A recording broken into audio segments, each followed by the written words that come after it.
मालवण येथील झोपडपट्टीनजीक सोहम कंपाऊंड या ठिकाणी एक बेवारस 30 वर्षे वयाचा मृतदेह मालवण पोलिसांना आढळून आला। पोलिसांनी अज्ञात मृतदेह म्हणून ताब्यात घेतला आणि त्याची प्राथमिक स्वरूपाची नोंद केली। पोलिसांनी या प्रकरणी शोध मोहीम सुरू केली।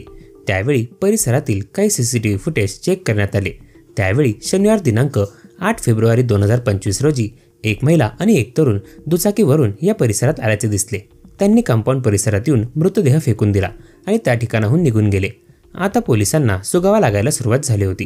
पोलिसांनी जेव्हा सीसीटीव्ही फुटेज तपासणी केली त्यावेळी त्यांनी या महिला आणि तरुणाचा शोध घेतला। त्यावेळी ते झोपडपट्टीत राहत असल्याचे लक्षात आले। पोलिसांनी झोपडपट्टी परिसरात जाऊन विचारपूस केली तेव्हा सदरील महिला ही पूजा चव्हाण असल्याचे समोर आले। पोलिसांनी पूजा चव्हाण हिला तात्काळ ताब्यात घेतले आणि पोलीस स्टेशनला आणले। पूजा चव्हाण हिच्याकडे पोलिसांनी विचारपूस करायला सुरुवात केली। त्यावेळी तिच्या तोंडून जे काही शब्द निघत होते त्या शब्दांनी पोलिसांनी देखील कानावर हात ठेवले। पूजा हिने ज्या पद्धतीने पतीच्या बाबतीत जे काही केलं होतं त्यावरून अशा प्रकारच्या महिला समाजात कशा राहत असतील असा प्रश्न प्रत्येक व्यक्तीला पडल्याशिवाय राहणार नाही। मालवण परिसरात असलेल्या झोपडपट्टीत राजेश चव्हाण नावाचा तरुण राहत होता। काही वर्षापूर्वी त्याचा विवाह पूजा नावाच्या तरुणीशी झाला होता। विवाह झाल्यानंतर राजेश आणि पूजा हे काही दिवस चांगले राहिले। राजेश आणि पूजा हे बाहेर कामे करून घरातील सर्व खर्च भागवत होते। सर्व काही व्यवस्थित सुरू होते। मात्र राजेश याला दारू पिण्याचे व्यसन होते। त्यामुळे त्याने काही जरी काम केले तरी त्याच्याकडे पैसा टिकत नव्हता। त्यामुळे पूजा ही कामाचे आलेले पैसे जपून ठेवत होती। तिच्या जीवावर सर्व संसार चालू होता।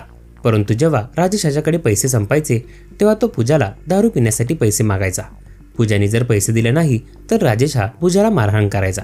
पूजा ही लग्न झाल्यानंतर काही दिवस आनंदात राहिली। मात्र त्यानंतर तिला समजलं की तिच्या नशिबाला दारू पिणारा नवरा मिळाला होता। रोज रात्री राजेश हा दारू पिऊन घरी यायचा आणि पूजाला मारहाण करायचा। रोजच्या अशा त्रासाला पूजा वैतागली होती। लग्न होऊन 4-5 वर्षे झाले होते तरी देखील पूजाच्या घरात बाळ जन्माला आले नव्हते। राजेश हा रात्री घरी आला की दारूच्या नशेत झोपी जायचा। त्यावेळी पूजा आपल्या इच्छा मारून रात्र पूर्ण करायची। सकाळ झाली की पुन्हा कामाच्या ठिकाणी जाण्यासाठी घाई चालू असायची। ज्या सुखाची पूजाला आवश्यकता होती ते सुख राजेश देत नव्हता। तो एवढा दारूच्या आहारी गेला होता की घरात पत्नी आहे याचं त्याला भानच राहिलं नव्हतं। काही दिवसांचा कालावधी असाच गेला। पूजा ही कामाला जात होती। त्या ठिकाणी तिचा परिचय इम्रान नावाच्या तरुणाशी झाला।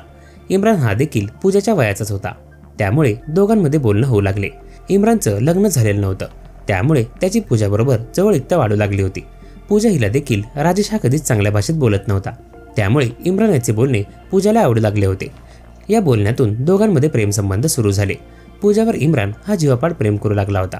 कामाच्या ठिकाणी सुरू झालेलं प्रेम पूजाला आवडू लागलं होतं। घराचा रस्ता धरताना पूजाला घरी यावंसं वाटत नव्हतं कारण घरी पती रात्री ज्या पद्धतीने वागणूक द्यायचा त्याला पूजा वैतागली होती। घरातील परिस्थितीची माहिती एक दिवस पूजाने इम्रान याला दिली। त्यामुळे इम्रानला या सर्व गोष्टीचा राग येऊ लागला होता कारण तो आता पूजावर प्रचंड प्रेम करू लागला होता। पूजा आणि इम्रान यांचे जे काही अनैतिक स्वरूपाचे संबंध सुरू झाले होते त्यामुळे पूजाला पुढे काही अडथळा येईल याची काही भीती वाटत नव्हती कारण राजेश हा तिच्याजवळ कधी आलाच नव्हता। लग्न झाल्यानंतर काही दिवस राजेश यांनी पूजाबरोबर संबंध ठेवले।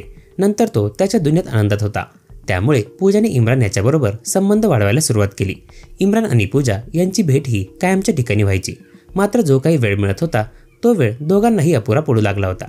त्यामुळे पूजा हिने एक शक्कल लढवली।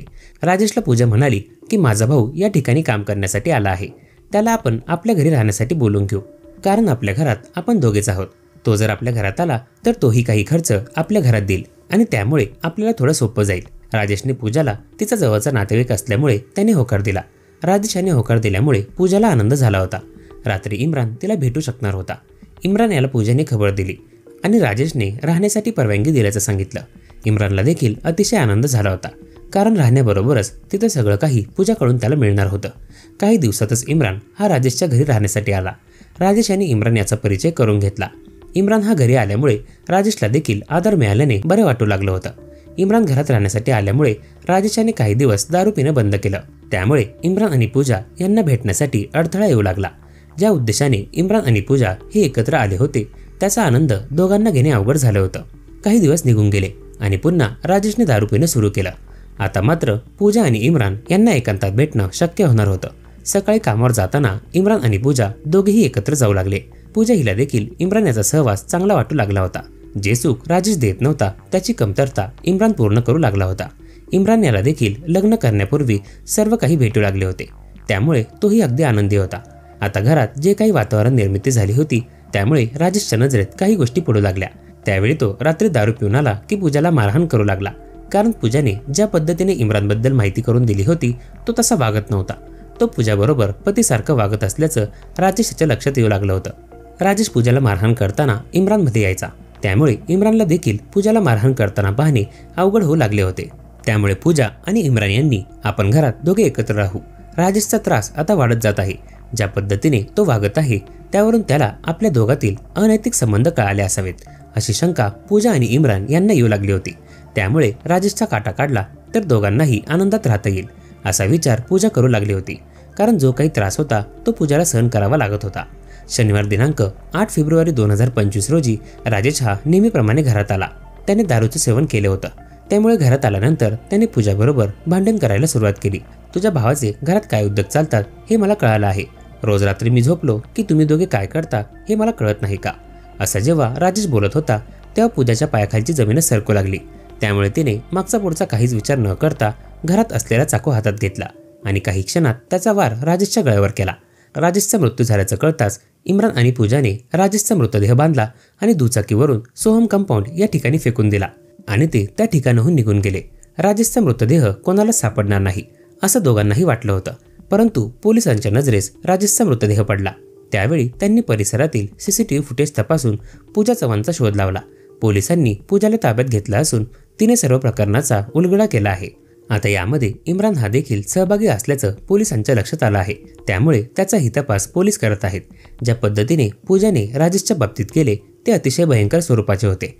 ज्या भावाला घरात घेतले त्याच्याच बरोबर पूजा रात्रभर झोपायची आणि पतीसमोर नाटकं करायची. समाज कुठल्या दिशेने चालला आहे याचा विचार करणे देखील आता अवघड झाला आहे. कारण क्षणिक सुखासाठी क्रूरतेचा कळस गाठला जात आहे.